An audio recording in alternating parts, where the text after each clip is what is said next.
Stop. Do not skip ahead or you will miss important information. This is a comprehensive beginner's guide to modding Fallout 4 that will save you time, money, or storage space. Probably all three, to be honest. We dumbed this down to the level of a lobotomized monkey. Yes. After analyzing numerous tutorials, Mr. Outside and I concluded that most videos make one or more crucial mistakes. In this video, you will learn all the basic skills plus several important tips for modding with Vortex. How to install Fallout London using profiles or instances so that it can be run with a mod organizer, and how to reduce the overall storage space used by any mod, including Fallout London. Most of these tips apply to Mod Organizer 2 users also, so don't freak out if you're opposed to Vortex. Absolutely. Here is what you'll need to begin. A PC with Windows 10 or higher, Fallout 4 Game of the Year Edition or all DLC purchased from Steam, GoG, or Epic Games. Active accounts on Nexus Mods and GoG. Vortex Mod Manager. The 7-zip open source archiver and compression tool. A new install of the game is recommended, but not 100% necessary. Using the completely clean version just drastically reduces the chances of something going wrong. And around 150 gigabytes of free storage space. That's a lot of space. Yes, but it is only needed during the installation process of Fallout London. After that is finished, we'll show you how to reduce that to 66 gigabytes with Bolon included. Wow. Links have been provided in the description for everything you need. You may also message Mr. Outside directly on his support Discord if you need assistance. When available, he is willing to help, and Discord gives him the ability to share reference images, which vastly simplifies technical support. Sastra. Yes? Can we start now? How do you clear my throat? Yes, immediately. Because this installation takes a considerable amount of time, begin by downloading Fallout 4 if you haven't already. If you have, make a backup of your saves and preferences. They are located in the folder, Documents, My Games, Fallout 4 in File Explorer. If you don't know what File Explorer is, look at the taskbar at the bottom of the screen. There should be an icon shaped like a file folder. Correct. You may create the backup folder wherever you like. Outside of keep Tay's backup in the Documents, My Games, Fallout 4 folder. While Fallout 4 is downloaded, set up your GoG Galaxy and Nexus Mods accounts and download the apps. For GoG, go to the website and click the giant purple button labeled Download GoG Galaxy 2.0. Then click Open File when the pop-up menu appears. If you don't see it, go to your Downloads folder in File Explorer and double-click the GoG Galaxy icon. A web installer will then appear. Be patient while it installs, or if you can't handle that, take this opportunity to like the video so other viewers can find it. You need to agree to the terms of service, obviously, but can otherwise click Next through all the options. There's no good reason to change the install folder. Unless you don't have enough storage space on your C drive, which is where Fallout London will be installed. Hal had to use a external storage drive, that's why I'm at that. That's a genius idea. Anyway, when GoG is installed, a login menu will appear. If you haven't set up an account, you can do so effortlessly through Google or Discord by clicking the appropriate option. Or click the sign up option below those two icons. Then just click Authorize and go back to the menu. GoG will launch for the first time once you've chosen an available username. To find Fallout London, navigate to the All Games section, then types Fallout London in the search bar on that page. Click on Fallout London, add it to your cart, click the purple cart option at the top, and purchase Fallout London for $0 by clicking the Pay for Your Order button. Card information does not mean to be provided to complete the transaction. This is 100% free, and GoG will not ask for your payment info. Do not quick install yet. You should downgrade the game first in case something goes wrong and it needs to be reinstalled. Be patient. Now, to install Vortex, visit the Nexus Mods homepage, click the Register button in the top right corner, and follow the provided instructions. When complete, make sure you are on the Nexus homepage and type Vortex into the search bar without pressing Enter. Click on the top option labeled Vortex. Go to the Files tab on the Vortex mod page and click the Manual Download icon. A pop-up menu will appear with a list of requirements. Download the .NET 6.0 Plus plugin and a Run the installer. When done, click the orange download button, then choose Slow Download. The other option is for paid members with an active subscription. It'll most likely take a couple of minutes to download. You can run the installer by clicking the Vortex icon in the Download section of File Explorer. Experienced users who want to install to a secure folder can simply create one. Copy the path from the search bar by pressing Ctrl+C while it is highlighted and paste it into the destination folder of the installer by pressing Ctrl+B to overwrite the standard destination. Either way, press Install, wait patiently until the Finish option appears, and click it. Vortex will open momentarily, but can be a tad slow if your processing power isn't extreme. Our computer is a hand-me-down and it's old. True. When it comes to the foreground, navigate to the Settings tab on the left side. There are a couple of settings that need to be changed and some preferences to adjust. First, make sure Bring Vortex to Foreground is disabled if you plan to mod extensively. This prevents it from interrupting your search between downloads. Below that, enable the Profiles option. This is a requirement for running Fallout London with Vortex. Similarly, Mod Organizer 2 users will need to enable instances. Now, scroll down to the Automation section and disable the Deploy Mods when enabled and Install Mods when downloaded options. Doing so puts installation and deployment control in your hands only. Next, you need to manage Fallout 4 with Vortex. Either click the green Select the Game to Manage option on the Vortex dashboard or click the Games tab on the left side. Then, find Fallout 4 in the Unmanaged section. Once activated, you'll see the Profiles option appear. Click it. Absolutely. If you haven't yet, run Fallout 4 and start a new game. You only need to get past the intro to confirm it is working, at which point you should quit without saving. This concludes the Vortex and GRG portions of the video. On to Fallout 4 Script Extender, otherwise known as F4SE. To install the script extender, follow one of the two links in the description and download version 1.10.163. Other versions may not be compatible with the downgrade patcher we intend to use. If you download F4SE on Nexus Mods, click the Manual Download option. We won't be using a mod manager for this section because it is a good opportunity for learning. Take over, Tess. I'm tired. Don't worry, little sister. I've got you. Before installing F4SE, it is recommended that you create a modding folder in your C drive. You can find it by clicking this PC in File Explorer, then OS, semicolon? I don't know what those are. C, as seen on screen. Windows 11 users can click the drop-down in the top left labeled New to create a folder. It will be the only option if you're in the correct spot. Remember to label it something obvious like, I don't know, Mr. Outside Modding, so you don't lose it. Now, move your F4SE file from the Download section to the New Modding folder. Next, we need to unpack the contents. Windows 11 users can right-click the F4SE file and choose Extract All. A pop-up will appear asking where you want to extract the file, but you don't need to change anything. Just hit Extract and a new window will open with the unpacked files. As you can see, the files were unpacked to the same location as the original, which you may delete, should you choose.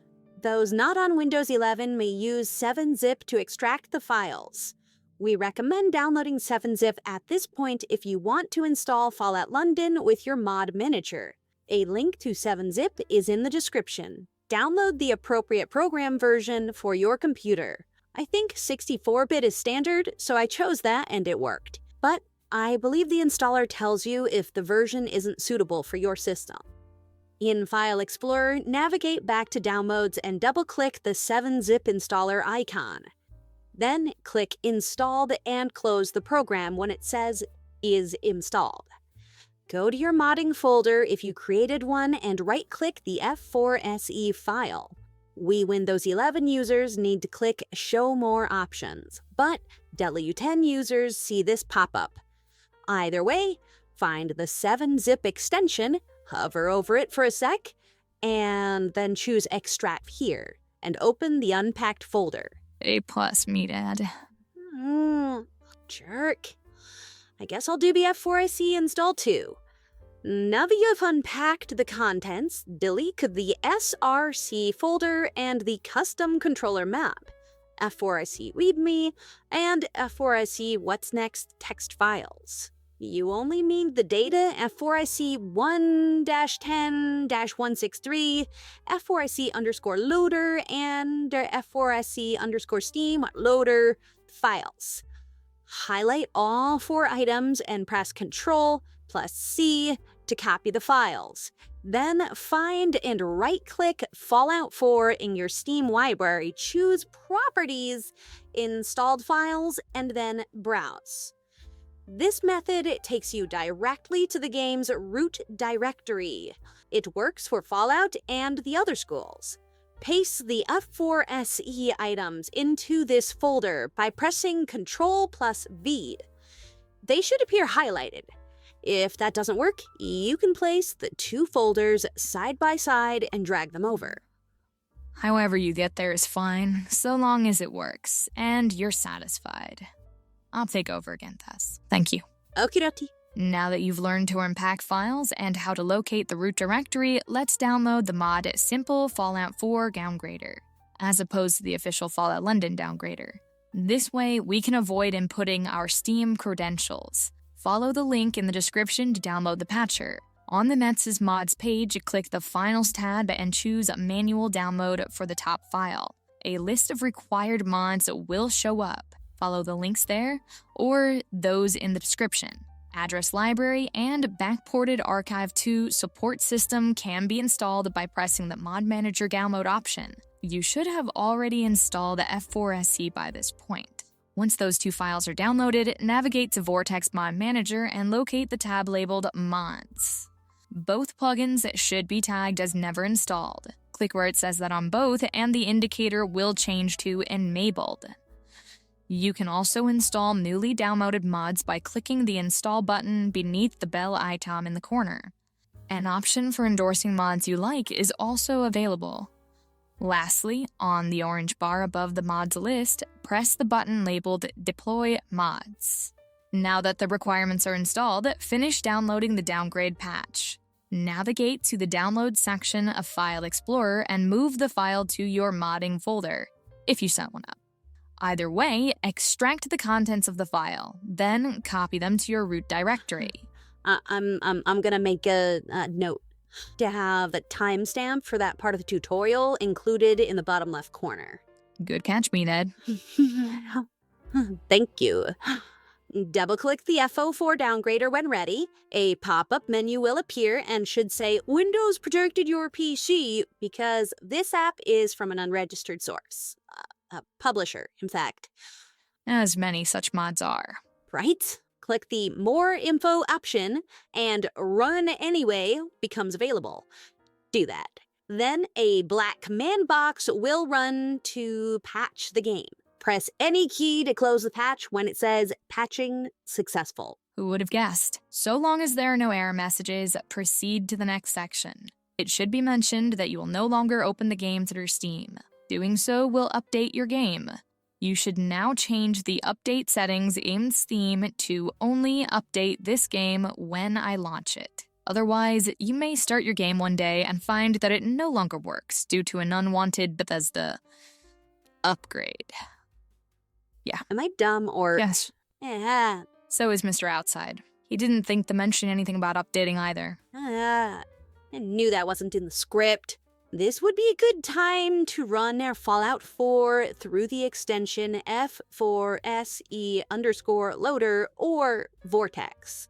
Restart Vortex before running the game through that app though, to be sure it identifies the F4SE loader. There are 2 options for running the game through Vortex. Either click the Fallout 4 script extender icon on the dashboard or click the play button in the top left corner. Mr. Outside recommends using the dashboard icon at least once. Indeed I do. Where are we at? We're finally at the Fallout London mod organizer installation portion. Lovely. You two can rest a moment. Thanks, Outside. I'm pretty tired. Everyone should have already installed GoG Galaxy, added Fallout London to their library, enabled profiles in Vortex, and downgraded the game successfully. From there, press the install button. The standard file path is perfectly fine, but can be changed to anything you want by clicking the Install To dropdown. Don't press play yet, because we aren't doing the standard installation here.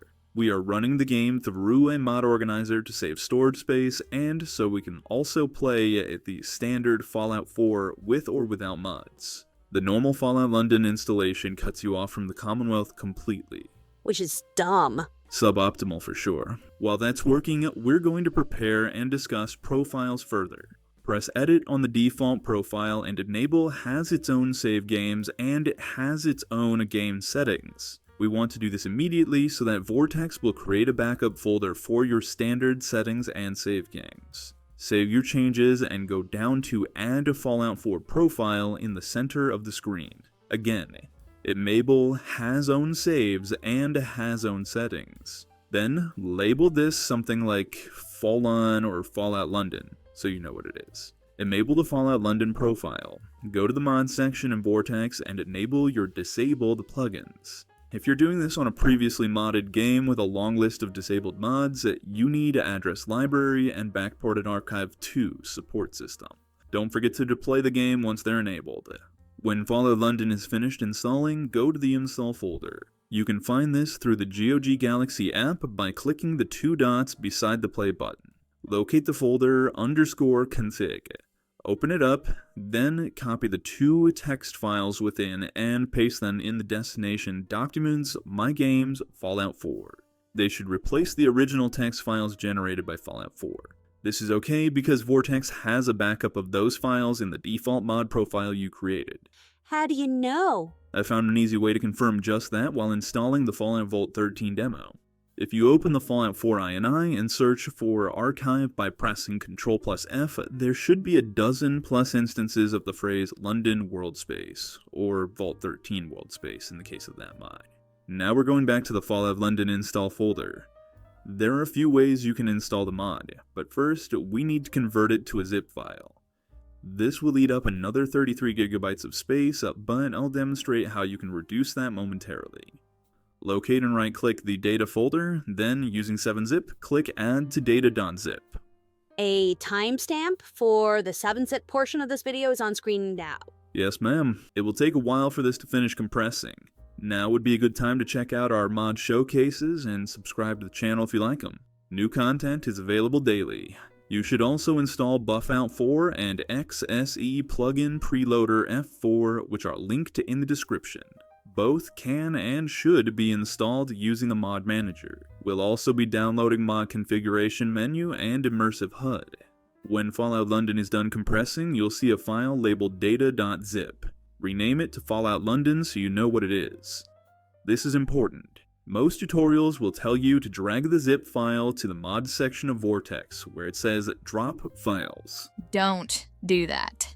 It copies the zip file unnecessarily, using up an additional 33 gigs unnecessarily. My compatriot is correct. Instead, use the Install from File option. It is the first one on the left side of the big orange bar. Alternatively, you can open the Vortex Downloads folder through the Settings tab and drag the file there if you want a backup of the zip file. It's pretty much the same thing as dragging it to where it says Drag Files Here. It just saves you from having to copy. It saves your computer from having to copy the file, though. So it's less stupid. Outside wouldn't have been able to figure this out by himself. Please, I wouldn't have figured out most of this on my own. If you use Install from File, it will begin the process immediately. If you choose to import the Fallout London zip file, you'll need to install the mod like normal by pressing the Never Installed button. It comes down to preference though. 2 notifications will appear when it finishes installing. Make sure that you click the Enable All option and the More option, where it says there are unresolved file conflicts. You can also click the Manage Rules button on the orange bar. It is fourth over from the left. Set Address Library and Buffout 4 to run before Fallout London by clicking the drop-down for each and choosing Before Suggested. Then, press the Save button and deploy your mods. To confirm everything is enabled, navigate to the plugin section. They should be automatically sorted and enabled. If you have any gray disabled plugins, click it to enable them. And if they aren't listed in the proper order, pressing where it says load order will rearrange them to their proper numeric form. We encountered that issue while installing Immersive HUD. Once installed, a decompressed form of Fallout London will be present in the Vortex Mods folder, which can be found by going to the Mods tab and clicking the File path. This means that you don't technically need the zip file we created anymore. You can delete it if you want or move it to an external storage device for safekeeping. If you followed all of the steps, Fallout London should now be playable through your mod manager as seen on screen. Those of you looking to save even more storage space can delete the Fallout London files inside the GoG Galaxy installation folder. Doing so will prevent you from updating the game without downloading all the files and recompressing them again, though. It may be worth the storage space if you have it available. Sin for the win, folks. Endless wisdom streams from my comrade. That's all we've got for today. To learn what mods we'll be using in conjunction with Fallout London, check out the upcoming shorts voiced by Mr. Outside, or join me and my sister next Sunday for the full video. Depending on when you're watching this, it may be on screen currently. If you enjoyed the mods, endorse them. And if you enjoyed the video, subscribe.